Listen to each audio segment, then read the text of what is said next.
bilan. C'est magnifique. C'est magnifique. On se balade. Ah, République des feux de joie, des feux de joie,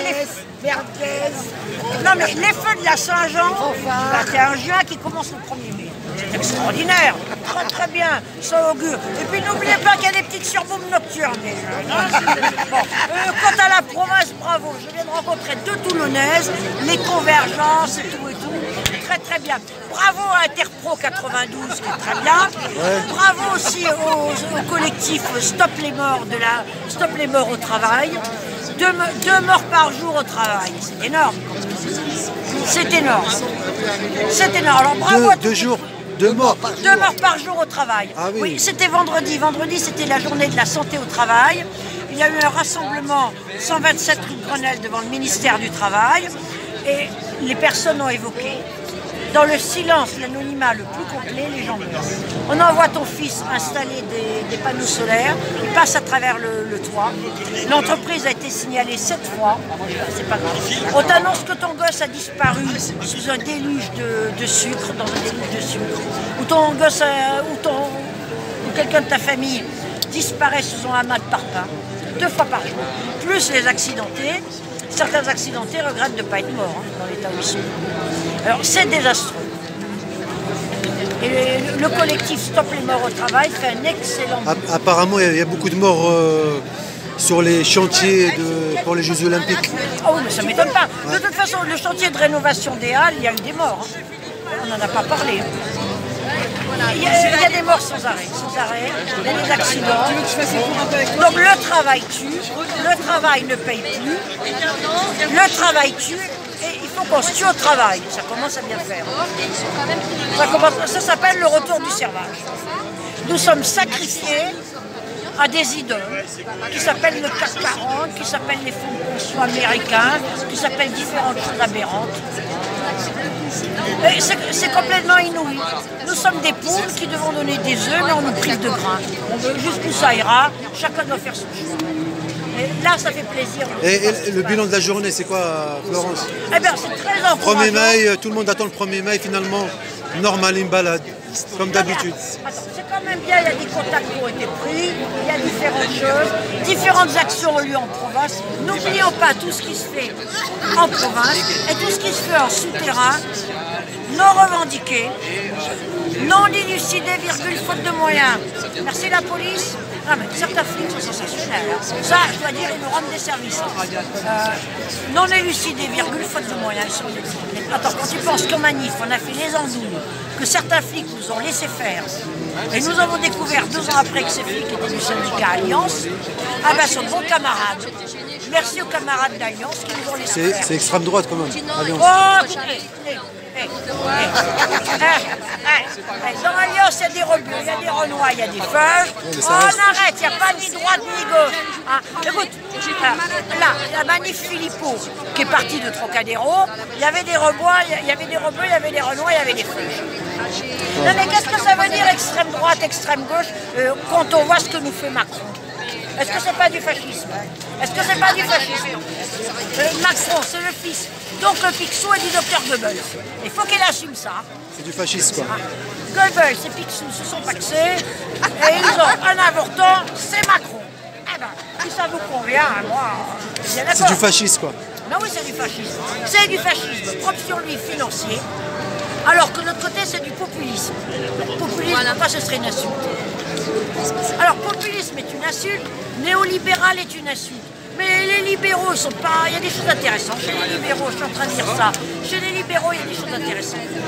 Chez Hayek et ailleurs, il y a des notions sociales. Et Hayek se base sur Humboldt, sur Guillaume de Humboldt, qui parle de l'individu, de l'éducation, que l'individu doit avoir le temps et les moyens de s'éduquer, de se former. Tout n'est pas rejeté chez les libéraux. Donc c'est trop facile de coller des étiquettes et de balancer des anathèmes. Nous sommes en plein dogmatisme, obscurantisme clérical, une sainte acquisition, balance des anathèmes, colle des étiquettes et nous balance. Alors on se fait traiter de fasciste, on se fait traiter de populiste, on se fait traiter de néolibéral. Remarque, Macron pourra dire que je traite de fasciste, j'ai tort, mais ce qu'il nous fait c'est de l'autoritarisme. C'est même pas qu'il faisait de l'autoritarisme. C'est du communisme aux frais du contribuable. Ou alors non, c'est du capitalisme aux frais du contribuable, du communisme sans la redistribution. C'est pas du libéralisme, le libéralisme le bonheur de l'individu. Macron, c'est du despotisme mal éclairé, parce qu'autrefois il y avait les despotes éclairés, lui c'est du despotisme mal éclairé. 49.3, le roi c'est moi, mais t'es le roi du Dawa. C'est plus une république si on gouverne à coup de 49.3. Salut camarades, salut citoyens. Non, cette histoire de clivage droite-gauche, extrême machin et tout, on arrête. Attends, regarde là, cette échelle mobile des salaires, là. Paul de Renaissance communiste, a raison, demande le rétablissement de l'échelle mobile des salaires. Donc l'indexation sur l'inflation. L'échelle mobile des salaires avait été accordée par Antoine Pinet en 1952, et c'était quelqu'un de droite. Et l'échelle mobile des salaires a été supprimée en 82 par Jacques Delors, le papa de Martine. Alors la gauche caractérielle a démoli le boulot de la droite sociale. Alors qu'au Royaume de Belgique et au Grand-Duché de Luxembourg, l'échelle mobile des salaires, l'indexation sur l'inflation, est toujours en application. Donc on peut se poser des questions. Alors on nous dit l'harmonisation en Europe, l'harmonisation des retraites et l'harmonisation de l'indexation sur l'inflation. Et si harmonisation il y a un jour, on va être indexé sur le salaire des Roumains. Et ça, c'est l'intérêt de la journée, c'est qu'on peut discuter de choses comme ça, on peut avoir des échanges, c'est l'intérêt de ce genre de choses. Même si on n'est pas forcément d'accord, après c'est... Ah non, mais on peut réfléchir, attends, on réfléchit, on évolue. Alors d'autre part, moi j'aimerais bien qu'on attende les économistes de la NUPES, parce que je ne suis pas dupe de la NUP, mais la NUP a 100, 200, 300 économistes, je ne sais pas exactement. Hein, ça va de Julia Cagé 300 économistes. En passant par Lordon, par Piketty, on voudrait les entendre. Zemmour, Michael, économiste. D'autre part, Henri Guénaud, il n'est pas économiste de la NUPES, mais Henri Guénaud, qui est pourtant de droite, Ouais, c'était conseiller de Sarkozy.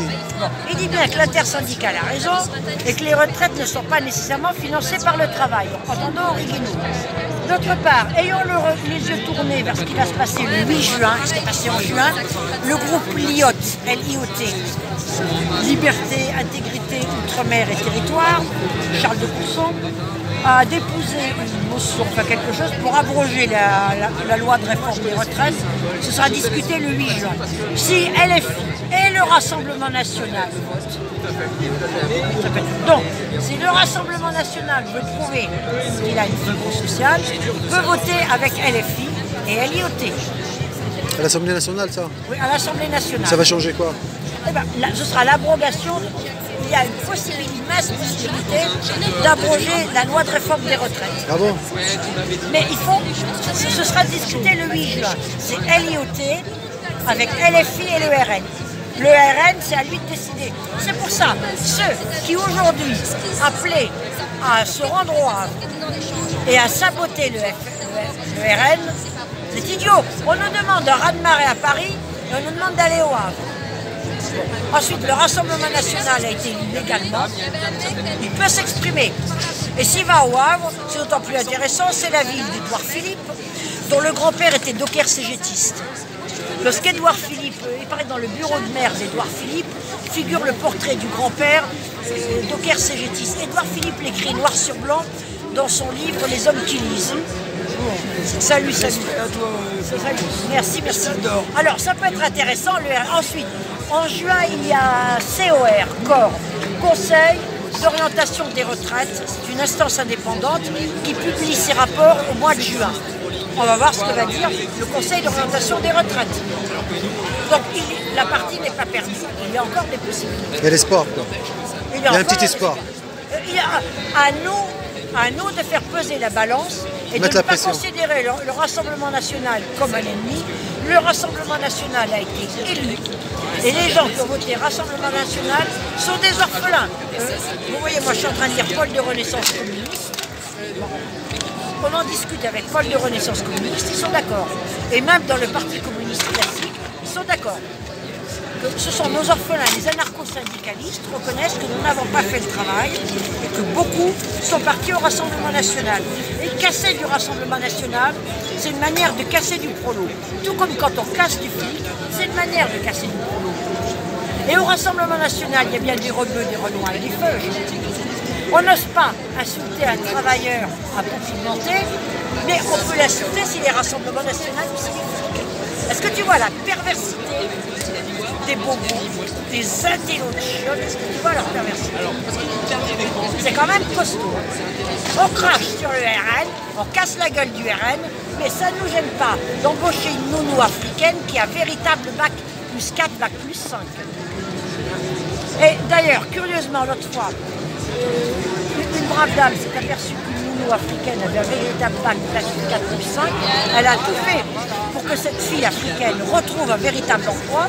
Et cette dame est une catholique traditionnaliste. C'est une catho-tradie, mais sans latin.